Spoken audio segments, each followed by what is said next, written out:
Hello, Raven, Shri, wild soul wandering in New Mexico. I am here on a truck camping road trip to create time to reflect on my season of spring. Spring has been so big for me in so many ways. I started spring in New Mexico at Ojo Caliente, and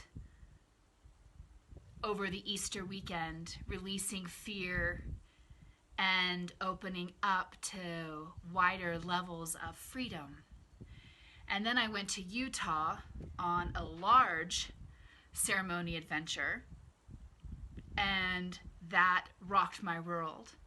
And I came back to Denver and was having an interesting time landing back in my body and in the city and in the community and in that life.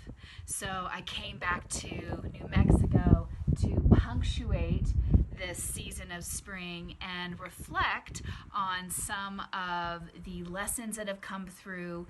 And the lessons come through in this individual fashion. However, I can weave them together and create a tapestry, a storyline, a heroic mythos that inspires my life and my evolution. And so I love getting out into nature and really being in the fairy tale of my life and really cultivating the hero of my story, which is me. And so that's what I'm doing here. Yay! It's a little windy. I'm hoping that you can hear me all right on this recording, because I want to share something really powerful that happened in my life. And I want to share it with you with the intention that this glance, this portrait into part of how I engage in the adventure of life and in my wild soul wandering, that through my sharing of my process and the fantastical, ecstatic aspects of it can inspire your own journey of life and awesomeness and evolution and the deepening of your relationship with the soul of the world. So I went on a wild soul wandering hike along a trail in Arches National Park, which is just north of Moab, Utah. And I was walking through the canyon and I saw this huge structure of sandstone that was in the face of a lion man head, body, torso. And I instantly knew that I was meeting a teacher and that I was entering into a study ship with this rock lion man nature ally. And I sat in a juniper tree and I took my shoes off and journaled and meditated and sang and interacted for several hours with this huge canyon sculpture of rock lion man. And it was amazing. It brought tears to my eyes and it was moving. And so I thought that was the experience. I thought it was that couple hours of time on the trail with rock lion man that was kind of the lesson, the interaction, the relationship. And I went out that night and I found a place, a campground, BLM dispersed camping. I found a place to park my truck and went to sleep. And kind of maybe an hour or two after I went to sleep, Rock Lion Man visited me, and he woke me up and started almost immediately, and I don't even remember like permission being asked or granted. It happened so fast in this like shamanic ceremony structure kind of way. And he started this process, which I'm calling psychic surgery. And basically what he did was he had this, here's Rock Lion Man, this stone structure that's like a lion. And he's got this energy scalpel in his lion paw. And I'm laying in the back of my truck thinking, holy moly, what's happening? And he takes the scalpel, the energy scalpel, and he cuts an incision up the inside of my leg. And then he cuts an incision on the other side of the leg. And then he grabbed the flap of skin, pulled it out, took the energy scalpel, and started sawing away this chunk of my energy skin. And as he was sawing and tearing it, he is cutting through these fascial restrictions of fear that have been embedded in my body mind for many, many years. So he pulled that away, then he did the back. And I was like, holy moly, this is intense. And then he did the other side, incision, incision, pull, sever, ripping off. I'm like, whoa, this is hardcore. Then he cut the incisions up at the thigh and pulled that flap up and was cutting the fascia on both of my legs, front and back.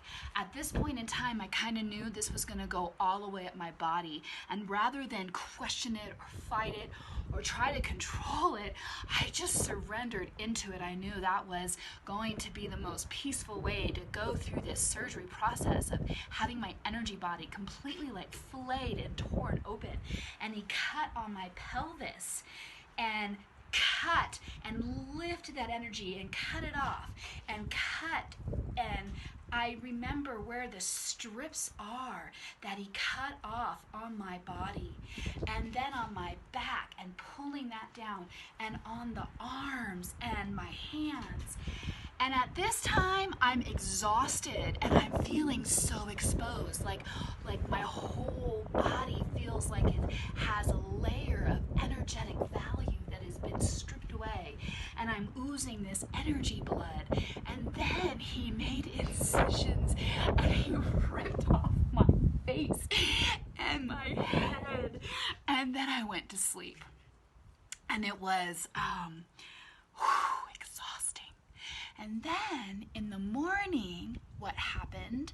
He punched his lion paw into my abdomen and started churning like the soil of my soul.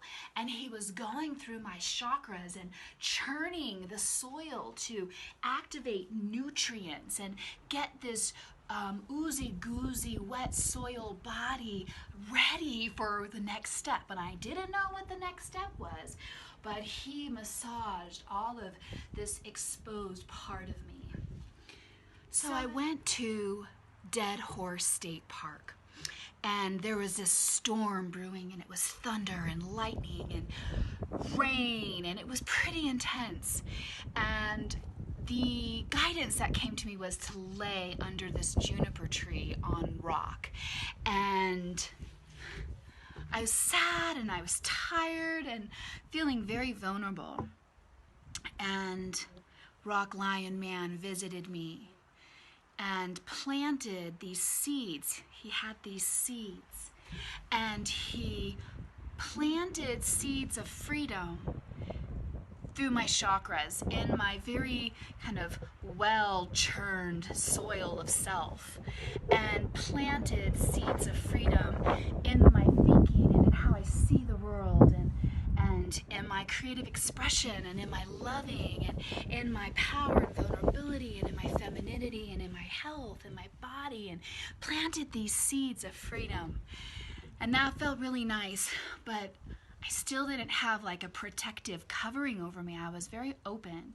And Moab, late spring, is very busy. There are a lot of people there. And it was very challenging for me to be that open and that exposed around so many people.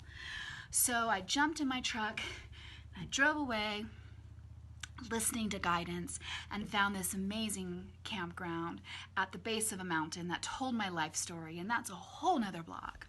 But anyways, so there was this big storm that was brewing, and I knew I was going to have to modify my travel plans to get ahead of it because it was lots of rain and a lot of snow, and I had several mountain passes that I had to get over to get back to Denver on time to get back to work.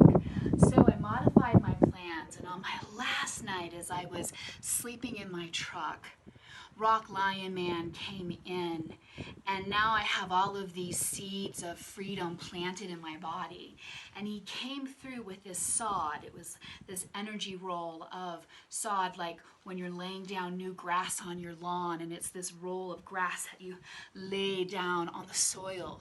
And he did that on my body. And it was in the same strips as the sections that he had cut off. And he laid down this energetic sod, this nurturing skin layer. And he laid this sod down on my body, and it felt like I was being wrapped in a really lovely nurturing blanket. I was going to be traveling in a big storm, and it was really wonderful to receive coverage. And then once all of the sod was done, I laid in bed for a couple of hours, and Mr. Rock Lion Man massaged me and massaged where the crevice lines were, massaged the suture lines of the sod together to bring it into a level of wholeness. And so that was a ceremony process that I participated in throughout the duration of my time in Utah. So while I'm out truck camping and finding places to sleep and exploring and taking pictures and writing and taking art and meeting people, I'm also in the process of being attuned with the allies and the teachers and the guides that come into my world from the soul of the world. And that's like my love relationship. That's how I romance the moment. And so these experiences take me on amazing journeys. So I wanted to share that tale with you to share a little bit about me. This is a big part of my life. It's how I live. It's how I craft my adventure tale of living.